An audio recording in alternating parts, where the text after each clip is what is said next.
نے ارشاد فرمایا جب کوئی شخص فوت ہو جاتا ہے تو اس کا جو سلسلہ اعمال ہے منقطع ہو جاتا ہے، عمل کے کھاتے کلوز ہو جاتے ہیں، لیکن فرمایا 3 سلسلے ایسے ہیں جو ختم نہیں ہوتے، 3 کھاتے ایسے ہیں جو جاری رہتے ہیں۔ اللہ اکبر۔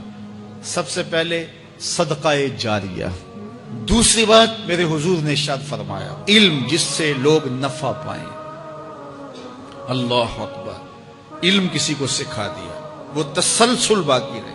ہمارے استاد قبروں میں چلے گئے، لیکن آج ہزاروں طلباء کو اور لاکھوں عوام کو ان کے دیے ہوئے جو سبق تھے جو انہوں نے ہمیں پڑھایا آج ہم لوگوں کو بتا رہے ہیں، تو ان کی روح کو اس کی برکت پہنچ رہی ہے۔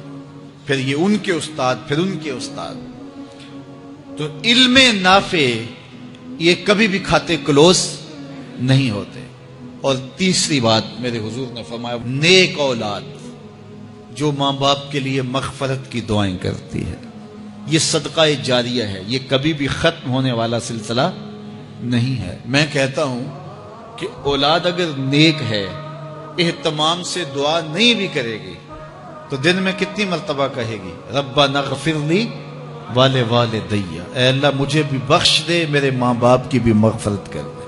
ایک شخص کے 5 بیٹے ہیں، 4 بیٹیاں ہیں، 3 بیٹے ہیں، 4 بیٹیاں ہیں، تو اب سارے نمازی ہیں، تو روزانہ 5 نمازوں میں کتنی مرتبہ ربنا اغفر لی والدی۔ تو اولاد والدین کے لیے اسپیشل دعا کرتی ہے جو ہے وہ نماز کے اندر، اور اگر اولاد صالح نہیں ہے تو نماز کے اندر دعا کرنا تو دور کی بات ہے، چونکہ وہ نماز نہیں پڑھتی، صالح نہیں ہے، تو دعا کیا کرنی ہے۔ ایسی اولادوں کو بھی میں جانتا ہوں جنہوں نے اپنی سکی ماں کا جنازہ نہیں پڑھا، سکے باپ کا جنازہ نہیں پڑھا۔ ویسے ایک ایسے بد نصیب کو میں جانتا ہوں جس نے واقعتاً نہیں پڑھا، آیا ہی نہیں، قبرستان میں بھی نہیں آیا، لیکن بہت سارے ایسے لوگوں کو میں جانتا ہوں جو قبرستان میں آئے ہیں لیکن اپنے باپ کا، اپنی ماں کا جنازہ نہیں پڑھا، جنازگاہ میں کھڑے رہے، جنازہ نہیں پڑھا۔ آپ سوچتے ہوں گے کوئی ایسا بد نصیب بھی ہو سکتا ہے؟ میں کہتا ہوں ایسے بد نصیب لوگوں کو آپ بھی جانتے ہیں۔ یہ کون بد نصیب ہیں؟ جنہیں جنازہ آتا نہیں، ساری زندگی لوگوں کے جنازوں میں رسمن کھڑے ہو کے آ جاتے ہیں۔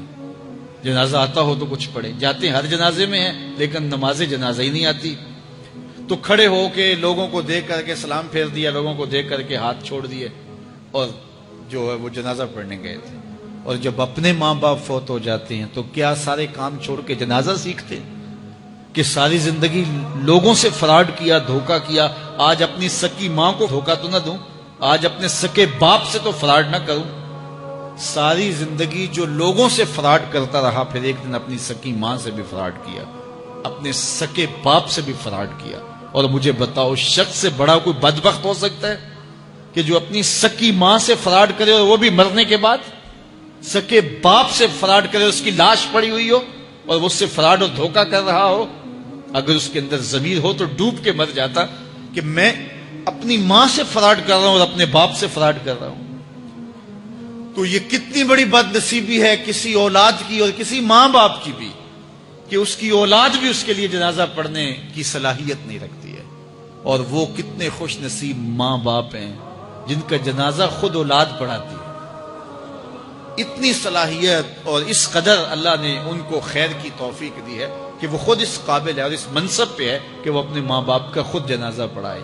کوئی جنازہ پڑھائے بڑی برکت ہے، لیکن جس خلوص سے بیٹا دعا کر سکتا ہے کوئی اور تو نہیں کر سکتا ہے۔ تو اپنی اولادوں کو نماز جنازہ سکھاؤ، اپنی اولادوں کو دین سکھاؤ، یہ عادی بن جائیں نماز کے، تاکہ بعد از انتقال دعاؤں کے سلسلے جاری رہیں۔ جو شخص روزانہ اپنے والدین کے لیے مغفرت کی دعا مانگے، والدین زندہ ہوں تب بھی، فوت ہو گئے ہوں تب بھی، علماء فرماتے ہیں ساری زندگی اس کے رزق میں بے برکتی نہیں آ سکتی۔ تو اپنے ماں باپ کو خوش رکھیے گا اگر زندہ ہیں تو، اور اگر فوت ہو گئے ہیں تو ان کے لیے دعاؤں کا سلسلہ کبھی بھی موقوف نہ ہونے دیجیے گا۔ 5 گانا نمازوں میں تو دعا چلتی ہی رہتی ہے، اس کے علاوہ بھی دعا مانگیں۔ اللہ آپ کو، مجھے، سب کو اپنی رحمتوں کے سائے میں رکھے، ہم سب کے ماں باپ کی مغفرت فرمائے۔